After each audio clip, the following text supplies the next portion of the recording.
We've now heard the official Republican response to the president's health care address. Republican Congressman Charles Bustani of Louisiana, relatively little-known congressman, given a big opportunity by his party, telling Americans who stuck around for his remarks that the president secretly wants to forcibly replace the insurance coverage you currently enjoy with a government-run program. That 4 minutes and 20-something seconds wasn't enough for you? The real opposition response is actually coming tomorrow night via webcast, courtesy of FRC Action. That's the lobbying arm of the Family Research Council, a conservative advocacy group. The Family Research Council's contribution to the healthcare debate so far is evident at its website and in its action alerts, which describe health reform as, quote, Obama's tax and death power grab, which will, quote, produce a moral disaster and, quote, enable the Washington liberals to use your taxes to turn their entire anti-life agenda from unrestricted abortion on demand to euthanasia into national health care policy. Yes, the very same people responsible for such rhetorical flourishes as unrestricted abortion on demand will be webcasting a star-studded Republican rebuttal to the president's speech tomorrow night. Family Research Council President Tony Perkins will host the event. Congressman Charles Bustani, tonight's official Republican responder, will respond again. But for tomorrow's event, where he will be joined by the top Republican in the House, Minority Leader John Boehner. He'll also be joined by Senator Jim DeMint of South Carolina, who's most famous in the health care debate for urging conservatives to fight the president on health care reform, not because we don't need reform, but because defeating reform would hurt the president politically. It would be, in Mr. DeMint's words, a chance to break President Obama. Also participating in the group effort Republican and conservative response tomorrow is former Ohio Secretary of State Ken Blackwell, who's pushing the myth that health care reform will, quote, mandate taxpayer-funded abortions. Mandated abortions. Also, a representative from Liberty Counsel will be there. You may remember Liberty Counsel from this press release, which suggested that the president is out to mandate free sex change surgeries. And, of course, no anti-reform GOP tag team would be complete without a renowned ethicist on their side, which is how a man by the name of Wesley Smith is being billed for tomorrow night's event. Mr. Smith is author of, among others, a hard-hitting anti-PETA article titled, yeah, that's what it says, Veganism is Murder. All in all, tomorrow's Republican response is shaping up to be a lot more revealing about the opposition to health care reform than tonight's formal Republican response. And I mean that in not at all a good way. Joining us now is Congressman Barney Frank, Democrat of Massachusetts. He is chair of the House Financial Services Committee. Mr. Chairman, thanks for making time to come on the show. It's nice to meet you in person. Thank you. Let me ask you about something that happened tonight that was unexpected and that I didn't expect to have to ask anybody about. A Republican member of Congress named Joe Wilson from South Carolina screamed, "You lie," at the president tonight, interrupting his speech. Is this an ignore the tantrum moment, or is that a big deal? Oh, I don't think it's a big deal. Look, I think free speech is, well, you know, heckling is a tradition, obviously, in the British Parliament. They even have mics that come down to hear the heckles. I think what we should take it as, it is unusual. It's a sign of how effective the president was. These guys just couldn't handle it. I looked at John Boehner, and he looked about as glum and dour as it possibly could be. So what Joe Wilson did was just scream out in frustration because the president was nailing them. You know, we ought to be very clear. Wilson lied when he said the president lied. They talk about illegal immigrants. It's clearly excluded from the bill. So I would say what Wilson did was a mark of their frustration.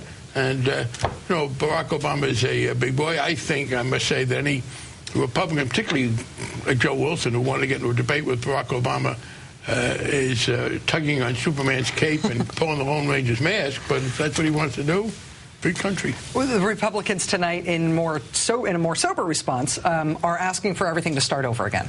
They're saying, let's go back to square one. They say that's what Americans are demanding, that everything that's happened so far has been wrong-footed and we ought to restart. Well, what they really want to do is to go back to square one in terms of the election. I mean, you know, one of the things you ought to be very clear, people said this have to be bipartisan. Let's be very clear. This insistence on bipartisanship really goes against the notion of democracy. We had an election in 2008, and the Democrats won the presidency, significant majorities in the House and the Senate. We don't all agree on everything, but there were clear differences. There were clear differences, and one of the great things the president did today, and I didn't agree with everything he said, but he articulated the philosophy of a liberal governance in a very good way about what's the private sector, public sector interrelationship. The Republicans represent an extremely conservative faction. The notion that those of us who won the election with a solid majority should compromise 50-50 with those who lost. Well, then why have elections? Why not just have like a color war? Let's make it camp, and you know, it just didn't make any sense. And this notion of starting from scratch, in the first place, well, I've already had a first place. I got to get for the second place. If they wanted to start from scratch, why didn't they? They haven't put anything forward. What's been stopping them from January of this year from coming forward with their plan? The answer is they really don't have anything constructive to do. When the president was talking about liberalism tonight, about the idea of that government has a constructive role to play, I thought that was important, just not even in terms of healthcare, but just in terms of his presidency, because I haven't heard him make that argument before. No, and look, it's particularly relevant to the thing I have to be working on now, which is financial regulation. Yeah. I mean, Ronald Reagan in 1981, his first inaugural, my first year in Congress, said, government is not the answer to our problems. Government is the problem. Of course, switched to the Bush administration when they were running up and down Wall Street saying, we're from the government, we're here to help you. But it was the absence of government not restraining the excesses of the financial sector that caused this great problem we're in. And yeah, the president hadn't done that. And it's interesting that he did that at the same time. This annoyed me a little bit. It was this, oh, you on the left and you on the right. It was kind of like, I'm above the battle. I think the president underestimated when he came to office exactly how right-wing the Republicans are. And I'm glad he asked them today to join. I have no great hopes for it because they are in the control of the most conservative. Knowing how right-wing the Republican Party has become, my only bad moment with Barack Obama during the campaign was when he said he was going to be post-partisan, and I got post-partisan depression because I knew that that meant dealing with these people. So I think it was, in effect, I guess I'm talking too much, their extreme reactionary posture forced him to articulate what he may have previously thought we could take for granted, this liberal approach to a private sector, public sector cooperation. And I agree with you, he did it very well. One of the things that I thought was interesting in the sense that it was thought-provoking and not at all, on the surface level, obvious what he meant when he was doing that riff about the importance of governance and about the idea that of liberalism as something that ought not be conflated with big government. It should be seen as springing from a desire to help one's fellow man and help one's fellow citizens. One of the things he said is that we will sometimes say that timidity is the only form of wisdom. And it seemed to me that that was the unexpected shot in the middle of that. Again, I think they forced him to get to the basics. I think he may have thought that they were more reasonable than they are. This collection of loons that you scroll down there.